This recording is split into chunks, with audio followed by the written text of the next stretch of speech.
being able to work in our home offices, but at the same time, we have been able to go out into local coffee shops, for example, and meet with our clients and meet with each other a lot. Obviously, things are a little bit different now. We are all discovering the need to kind of redo things, and so we're 100% remote now.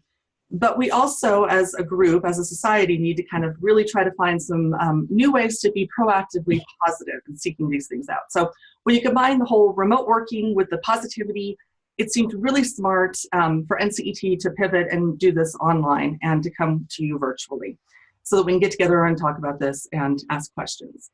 Keep in mind, typically when we do these presentations, we have body language and feedback and interaction. So this is a little bit different. I'll do my best. But if you have questions, again, please feel free to use that chat function and I'll try to get to you, okay? All right, so first thing is first, I'm gonna go ahead and share my screen with you guys so you can see the presentation that I'll be working from. Give me 1 second here while I open that up. And then I'm gonna need you guys, somebody here please, to let me know whether you can see my presentation. That would be super helpful. And I'm opening up my chat window now so I can make sure I see what you guys have. Okay, awesome. All right, I want us to talk a little bit about how we all woke up this morning. And the very first thing we did, hopefully there was an alarm of some kind. And I want to know, just by chat, if you can tell me what's the very first thing you did after you turned off your alarm. The very first thing, okay? If you can type that into your chat, the very first thing. Ah, you went pee. Thank you. That's awesome. I love it. Let's see. We've got, hold on here. Again, checked my phone, let the dogs out, turned on the news. You guys are awesome. Fed the cat. Nice job. No alarm. Oh, very nice. Okay. Oh, you guys are awesome. Brushed your teeth. No alarm. Check the stock market. Okay, that's not a good thing in this day and age. Okay, let's talk about what most of us do. Research shows that between 40 and 75% of us do one thing after we turn off on the alarms on our phones, and that is we go and look at our phones in some way, shape, or form other than the alarm, okay? And so what does that obviously look like? Right? You're actually in bed and you are actually looking at your phone. And if you think about what we're doing while we're on that phone, this is what I'm looking at in terms of research, okay? That means look at the column to the left. Yeah, after we get done. I'm hearing a lot of feedback. Can everyone turn off your mute, please? I don't have the ability to turn your I have the weirdest thing going on though. Oh, you got a pain. Oh, I've had a pain since. You are a pain. Someone has their mic on, I know. Okay, hold on here. Hurting ever since Sunday. Who's talking there? I don't see the ability to mute everyone, so if someone can do that for me, just mute your own microphones, please. That would be really helpful. It's been hurting. I mean, every day I keep getting out of bed going, oh my God, it's still hurts just as it did the day before. Hold on. I'm looking, guys. Problem, if anyone knows where I can find the mute all, I'd be really appreciative at this point, but I don't see it. I'm out of But you ordered it.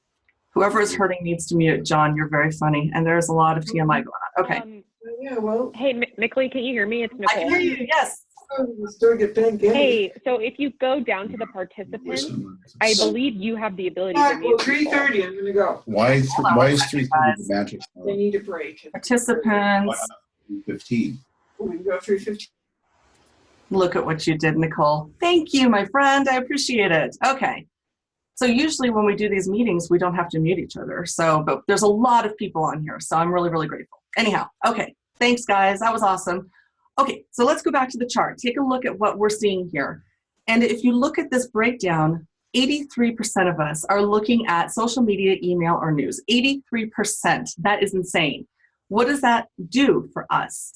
It's actually orienting us to what we missed while we were sleeping. And as we all know, the headlines when we wake up are not good ones right now. This does affect us, and this is not just anecdotal, you guys. This is science.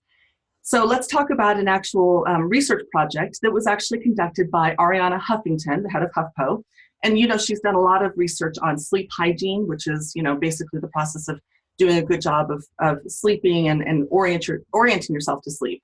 And so she wanted to do some research on waking up. And what they did is they put people together and got some volunteers to read 3 minutes of bad news, just 3 minutes of bad news like the headlines we're seeing here. And then another group watched 3 minutes of wonderful, uplifting, happy stories. And then what they did was compare the results of whether they felt happy or sad. Now, no surprise, the people right after the fact felt really good right after seeing all the good news and felt really bad when they saw the bad news. What people didn't expect was the full 6 to 8 hours later, 27% greater likelihood of being in a bad mood if you saw the negative news. So what this means, basically, guys, is that we predispose ourselves to being super grumpy if we just read 3 minutes of negative news in the morning. Okay, so 3 minutes of bad news leads to, grumpy cat here on the screen for y'all. That's not good, right? So just a few minutes of reading this bad news predisposes you to being in a bad mood all day. And this research is from 2015, so imagine what it would feel like now in this climate, right? Here we are, we're in day 3 of this self-quarantine-ish, day 3-ish, or some of us are calling it the day 3 of the hostage situation, right? I'm not sure if I'm the hostage or if my kids are the hostage, and actually to that point, this was a meme I found online, which I really kind of made me giggle, but also hurts my heart a little bit. As you can see, the caption says, everyone here working from home right now. And obviously this is an extreme, but what it does is show that, we do need some laughter, right? And I will share with you, my children are not currently bound behind me, I promise. I do have 3 and they're not there. If anyone can relate to this meme, go ahead and in the chat, please tell me that you feel the exact same way or similar, if you wouldn't mind, because I need to feel like I'm not alone in this. Me with my dogs, LOL, exactly, right? Anyone who's tried to do a conference call with kids is aware of what's going on here. The bottom line is we need laughter, whether it's dark and a little bit snarky, or if it's Three Stooges, we don't care. We just need some peace and some hope and some happiness. And there's some interesting science to suggest that your brain is actually sabotaging you from feeling happy if you don't proactively go out and seek it. So let's talk about that. According to UC Davis researcher Allison Lederman, our brains are wired to get stuck on the negative. And this is what it looks like. The whole approach to glass half full or glass half empty that we usually get into about, it's a debate. So typically it's probably a water glass people use. I chose the wine glass for obvious reasons. What we're looking at here is whether it's called a gain frame or a loss frame. So the people who have the glass half full perspective see it from a gain frame, that it's a positive. The people who see it from the glass half empty perspective are looking at it as at the loss frame. But what scientists wanted to know was whether we could flip it or whether it's stuck. So what they did was bring people together and talk about a new surgical procedure that they had.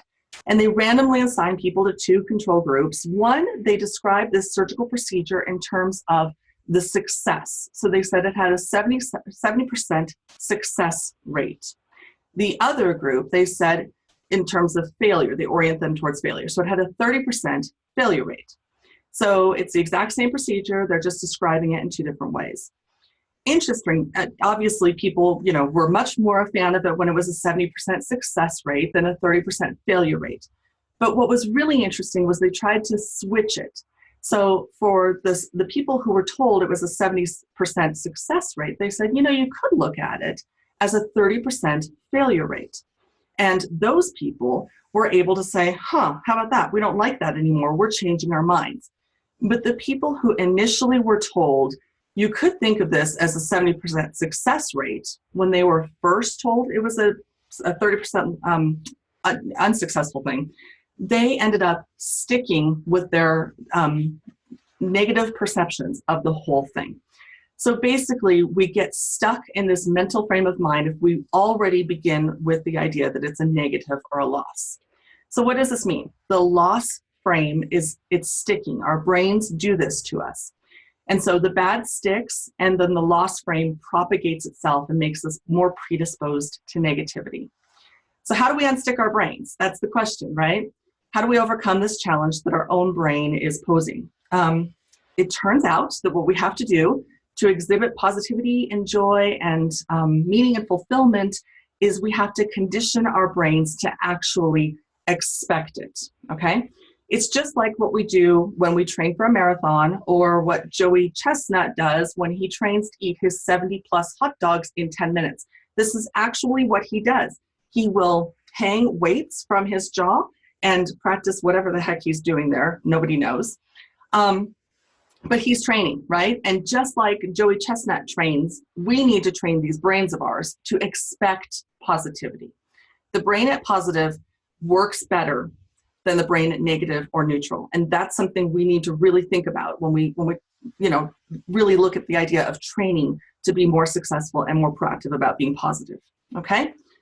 So here's something that the science calls the happiness advantage. Again, the brain at positive works better. And here are actual studies showing that 90% of your long-term happiness, 90%, is not predicted by external world, but by the internal things, how your brain processes, which means if you train your brain to be happier, then success is following. We have research from the University of Warwick that says happiness is tied to a 12% spike in productivity. So if you're happier and you're at work, then you're going to be so much more productive. Psychologist Sean Aker, who is like the father of happiness science, basically talks about the fact that there are quantifiable spikes in creativity and problem solving when we're happy. And additional research shows that happy people are just better at working together. So putting it all together, when we consume the happy, we're happy. When we consume the negative, we're unhappy. And we're also better employees when we're happy, and worse employees in terms of productivity and collaboration when we're unhappy. So this is the core of what's called positive psychology. And yes, our brains crave positivity and happiness. Here's some example. Let me see here, show you. This is from UCLA. They actually have what's called the Mindfulness Awareness Research Center. And they have done research showing that the molecular structure of the brain actually changes when you're positive. It keeps the gray matter functioning better. It makes us healthier and happier. When you feel happiness, the central nervous system is affected. You are more peaceful, less reactive, and less resistant. So what does that mean in light of our current climate, right? It's pretty dire. But what that actually means is that we need to just be very proactive about what we do, okay? Because here's the reality. We spend on average 6 hours each day online consuming mostly negative news, right? That is more than 1/3 of your waking hours for most people. And so going back to the Huffington Post founder, Arianna Huffington's research on this matter, the researchers in that study came up with 3 specific techniques that people can do to frame their day towards positivity and train their brains to be a little bit more happy. So these are some of the recommendations that they had. The first one is to cancel your news alerts. So if you're anything, and I honestly am a little bit of a hypocrite here, because for the last few days, I've definitely not canceled my news alerts. I've turned them back on. But after doing a lot of this research again, it reminds me I need to do this. Cancel those news alerts for the first thing in the morning when you wake up. The last thing you need to see the moment you pick up your phone is the list of all the bad things that are happening in the world. Okay, so turn off the news alerts. The news will still be there when your brain is ready to see that news. So that's the first tip. The second tip is to block out the noise. So essentially, in the same way you would use the noise canceling headphones on an airplane so that you're alone and in your thoughts, turn off the noise external to your brain. And one way they're saying to do this is through meditation.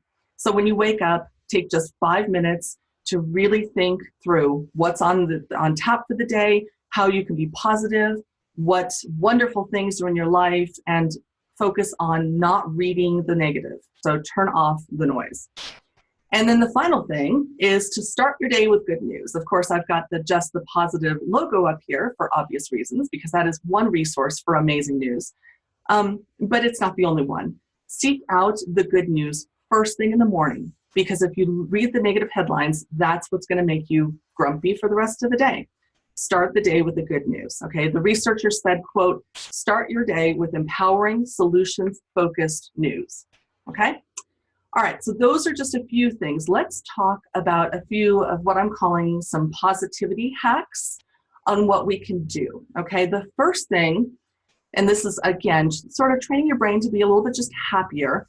I call this watch the penguins. And obviously, that's in symbolic language. I love my symbols. You guys may have seen that from a few days ago, one of the wonderful things about what's happening with social distancing is that penguins are now able to roam around aquariums, and they have live streams of this. It's very adorable. If you haven't seen it, check it out. But then we also have penguins on stairs. Have you guys seen this one? This is pretty awesome. Hold on, I'm going to screen share this for you. This is from I think it's a zoo back, I think it's in Africa. And it's just a live stream. Or this one is actually just a tweet of like penguins taking the stairs. Who knew penguins hopped down the stairs like that, right? Have you seen this? Would anyone think the penguins hop? I had no idea. And what this all means is, you know, whatever the wonderful thing for you is, look for it. So if it is penguins for you, then great, because this makes my heart happy. But maybe for you, it's puppies or cat memes, whatever. No judgment here. You do you. The point is to find something that is positive and makes you smile. Your workday has to be interspersed with moments of uplifting news. And this is one way to do it, just to seek out the good stuff, okay? We are a connected world thanks to this magical thing called the internet. We can use that to our advantage. So again, turn off the negative, find and seek out those wonderful things, okay? All right, next step in our hacks is we're all in this place right now of social distancing, okay? And this is a big deal. But here's something else we can do, and I really think we need to do it very consciously, and that is what I'm calling social media distancing. Basically what I'm saying is to be very deliberate in terms of how many times a day you're on social media and doing the endless scroll, okay?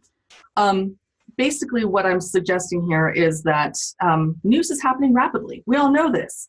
The temptation is there to just constantly be looking at the news and making sure you know what's up to date. But guess what? Whether you're reading it or not, it'll still be there in just a little bit. So I think the best idea for every one of us is to schedule that time 3 times a day and limit your scroll to about 15 minutes or so. Otherwise, it just gets super overwhelming. In addition to what we're currently going through with this pandemic, there's also something that's related called an infodemic that we're in the middle of. And that is too much information overload, and it's spreading too rapidly. And just like diseases in pandemics mutate and change, making it very difficult to eradicate them, information is mutating and changing, and it's becoming very toxic, and in some cases, it's becoming very wrong. So we're spreading bad information. So we're not only reading the right stuff, but we're also reading the wrong or the negative or the absolutely false information. You've also likely seen a lot more vitriol online, a lot more of that us-them mentality. It's important to stay connected right now, obviously, but it's probably even more important for us to pace ourselves, right? We can't just be on it all the time. And I would recommend judiciously using unfollow, blocking, unfriending if you have to, those people in your life who are bringing you down, because you do not need to be surrounded by that, right? We've got enough of it. You don't need people bringing you the pain. You need them bringing you happiness. The flip side to all of this is I think we all need to have a little more patience than usual right now with these people who, you know, are basically talking and really relying on the anonymity of the internet. So my recommendation is resist the temptation to pop off with a question or a comment that seems a little bit personal. I think we just need to kind of remind ourselves that the internet isn't completely anonymous. What you say and do does impact people, and we don't need to be exposing ourselves to that, potential all the time. So schedule that social media time, online time accordingly. And again, as this relates to work, you know, many of us work in digital fields where we're constantly online. If you put reminders on your calendar to check in on your social media feeds, if you're managing a page, for example, 3 times a day, you're probably not going to miss anything, and your brain will be happier for it. Okay? Okay, next, I'm going to be talking about a positivity hack I call Identify Your Alexa Moment. And what I'm showing you here is a picture of my own daughter. She's 6 years old. And this is a story about something that happened yesterday. It was St. Patrick's Day, and typically it's a pretty big deal in my house. We do fun things like do the leprechaun traps, and it's the one day of every year that I let them have Lucky Charms for breakfast. It's just our tradition. I don't know. But anyhow, in the doomsday shopping, I had completely forgotten the Lucky Charms. And so my daughter was a little bummed, and I'm working from home, and she's in the room right behind me. And she comes up and says, what can I do? And we found this great YouTube Kids video about making these guided drawings of leprechauns. It was adorable. So she's in there working, and I'm in here working. And I said, you know, you may want to ask Alexa to play you some Disney music while you're doing your art. And so I'm in here, and she's in there. And a few minutes later, I hear her say, and I quote, Alexa, please play Disney music. Thank you. Just like that. And it was the most adorable thing I think I've ever heard. It made me stop and think about how lucky I am for so much, right? We are in the middle of a crisis here. We all get it. But I have a child who says please, and I'm so grateful for that.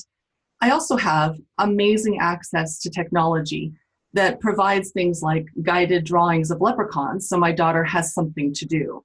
And then I also have a daughter who basically thanks technology out of habit, which is adorable. We don't think about gratitude enough, I think, especially when things seem negative. I was just listening, you know, working here and listening to this. And, you know, basically that interaction gave me so much perspective. And yes, Jock, that's her drawing. Can you believe that? She's 6 years old. This is what the internet does, guys. YouTube Kids is amazing. Anyhow, so I feel as we're all working in these coming weeks, we need to do some thinking about our blessings. And this is not just me saying that, this is actually science. A study on gratitude conducted by the University of California, Davis and the University of Miami basically wanted to investigate gratitude, randomly assigning participants to be given one of 3 tasks each week. They kept a short journal. One group described 5 things that they were grateful for that had occurred in the past week.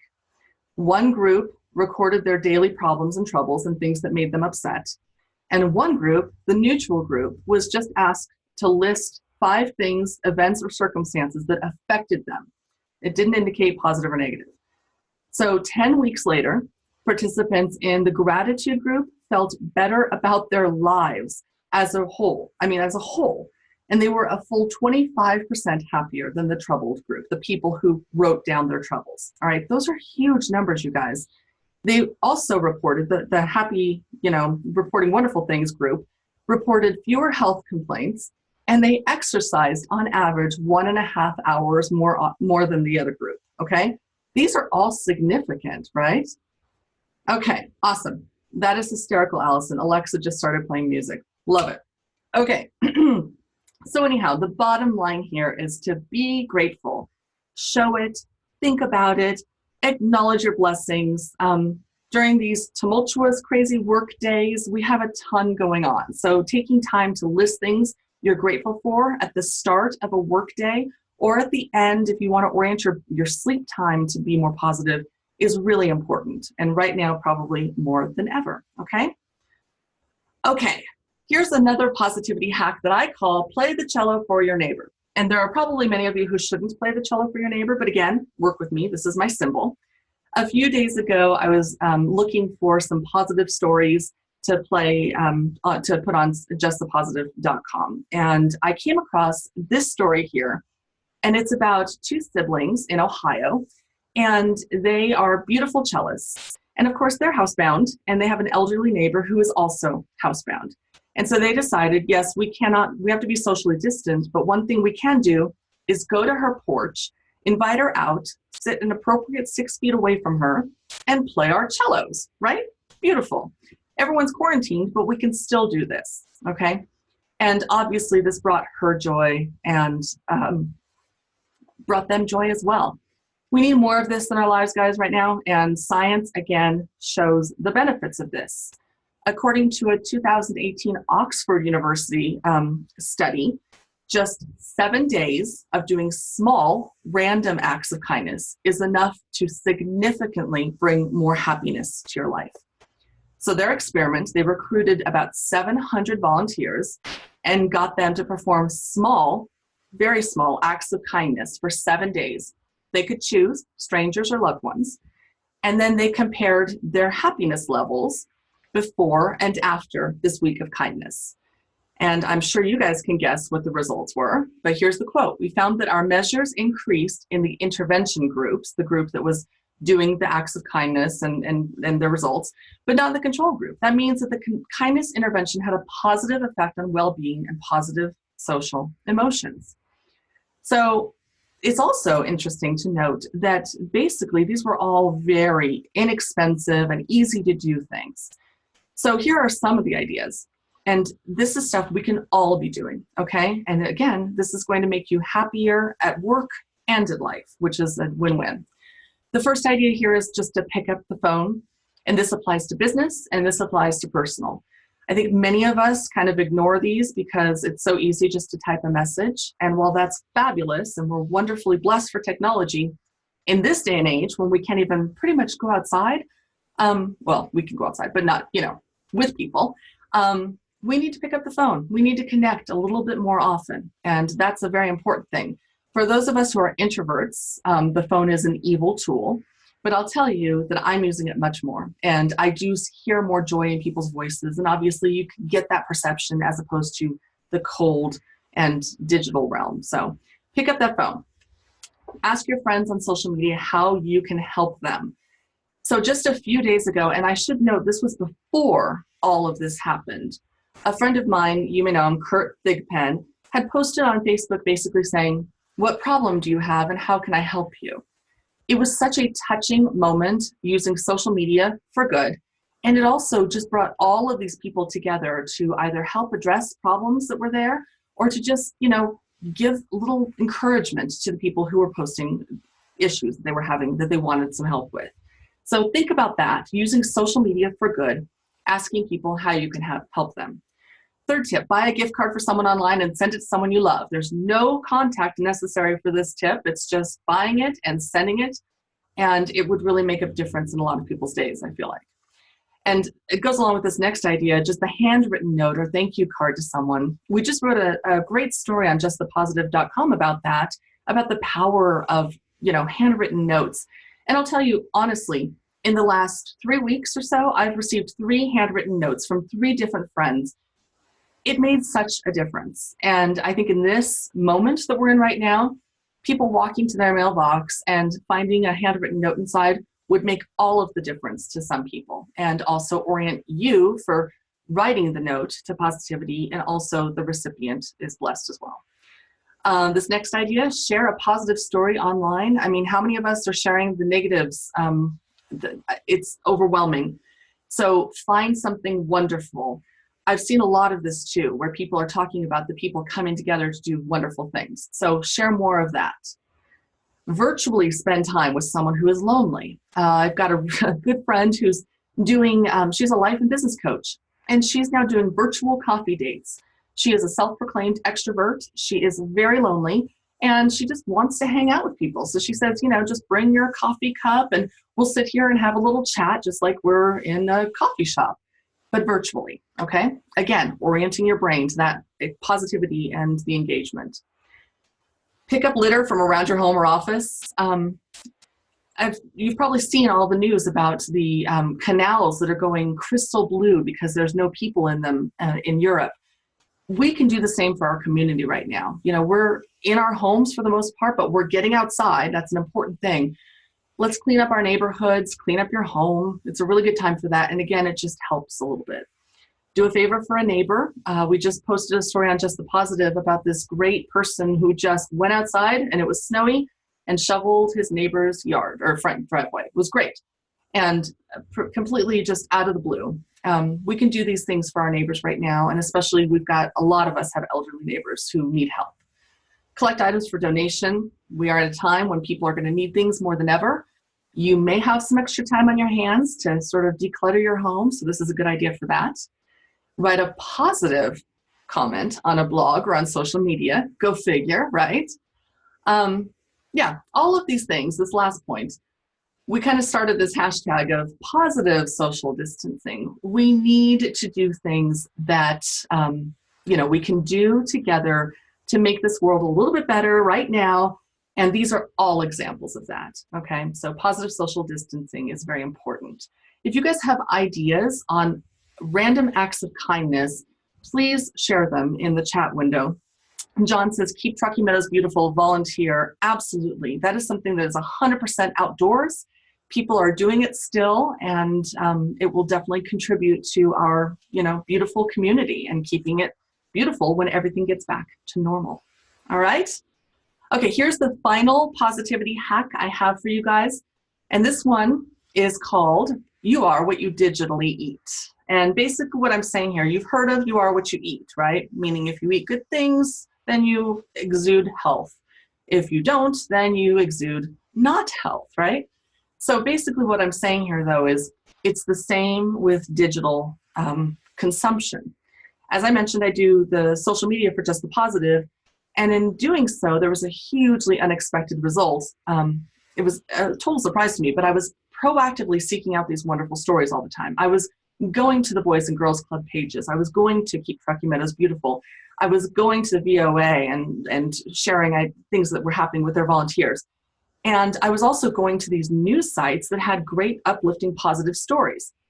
So in return, Facebook, in my news feed, started giving me much more positive stories in my feed.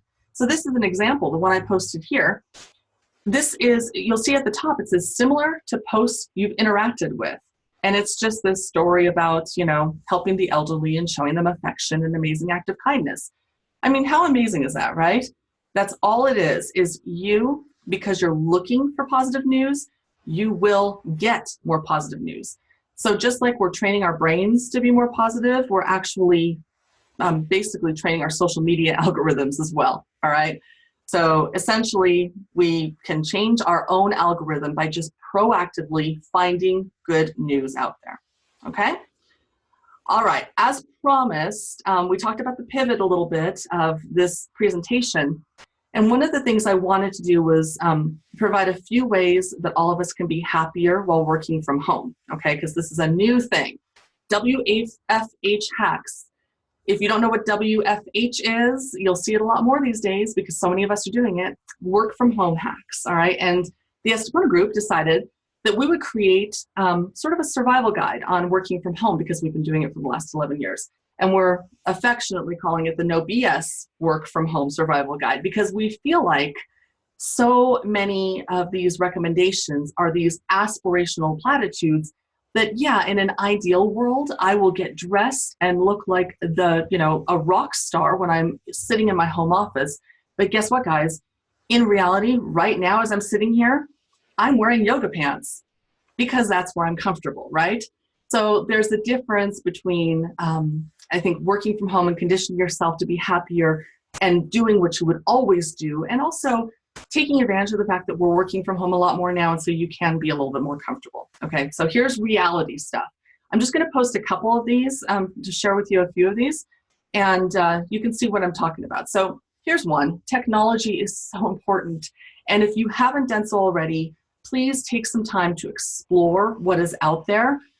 Clearly, we use RingCentral and Zoom a lot. We also use something called Glip. Obviously, Skype is an option. Even the problems I had at the challenges at the beginning of this teleconference is because I've used Zoom with RingCentral for a long time, but we've never had to mute people because we're always collaborating. So you will find what works for you, which is the amazing thing about this opportunity right now.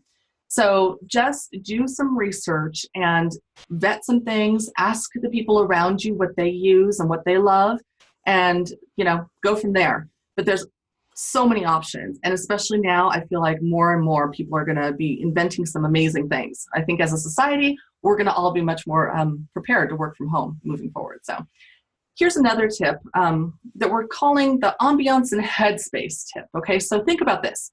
when you go to work at a typical office, oftentimes you'll bring the things that make it feel like home. A beautiful lamp, a nice cozy blanket, something like this, right? So what we're saying is decorate your home office to feel more like work. And yeah, we're kind of being tongue-in-cheek here. But what we're saying is, make your space work-oriented for you. Kind of remind yourself that you're in your workspace versus in your home space. It does help. And honestly, just simple little things like having that to-go cup instead of my mermaid kitty cup might help. So, do what works for you, okay? Here's another one we like. It's about the actual work itself, because so many people will say, oh, it's so great to work from home because you have the best of both worlds. The reality of working from home, which I can share from my 6 years of experience now with the Estipona group, is that I find myself working so much more. 8 to 5, yeah, we're all online 8 to 5, the entire team, but then I'm also online from 7:30 to 2 o'clock in the morning sometimes too. So don't do what I do. Basically, find your rhythm. Stay on task, yes. Collaborate as a team, but still take time to laugh. Stand up frequently. Don't forget to pee, hydrate, go outside if it's not blizzarding like today. But then also resist that urge to check in online multiple times unless you absolutely need to, okay? Another good one from Priya, bring nature inside, have lots of plants inside the house and a little waterfall. I love that. All of these things are great, and you're just gonna be able to find your own rhythm, right? All right, and this is the final thing we're gonna share with you. And again, if you wanna follow us on social media, we'll be rolling these out over the next few days. But this one is be flexible and patient with yourself, but also be real. This picture is one you'll see on all of the stories talking about how to work from home with your kids effectively. And I'll tell you what, there is nothing close to reality about this, because that child is not gonna be quiet, and you are not gonna be able to juggle everything as adeptly as this wonderful woman is. So you need to understand that the expectation may not be the reality, and be patient with yourself as a result, okay? You have tools at your disposal to make this work. And obviously, just using some of these brain hacks that we've talked about will give you a little bit more orientation to happiness and help you navigate these waters, because it's a weird time for everyone. I would definitely agree. Okay, so all of this being said, I didn't want to keep you guys an entire hour. Nobody wants to hear me talk for an hour, but I would love if you guys have questions as we wrap this up. There may have been some I missed, but Mary says a strategy I'm loving now, organizing snowshoe outings with friends, appropriate distances. I love that. That is a great idea. We do need to be doing a lot more things outdoors. We can still stay outdoors and be 6 feet away from each other, so that's awesome. But yeah, there have got to be other things that we can be doing, right? That's going to make it a lot easier. If you guys have questions, please let me know. If you want to email me at this email address here, I've actually put together a list of just resources on positivity that include things like the penguin video, basic things like John Legend doing home concerts. There are great TED Talks on positivity. That is something you definitely need to be doing, as well as taking some time to, watch the TED Talks and take some breaks. We are all working a lot right now. For those of us who can, you need to keep making sure that you're doing things like watching the TED Talks and taking the walks around to make sure that you're okay, all right? All right, here's a question from Mary. How can we help kids stay positive as they're cooped up inside and not engaged in learning with their peers at school? This is a great question. I know I'm struggling with it as well. My daughter luckily has an iPad with FaceTime, and so she's been using that a lot more and actually communicating again, because this is so important, guys. We really do need to make sure that the kids are still socially connecting and reaching out to their friends.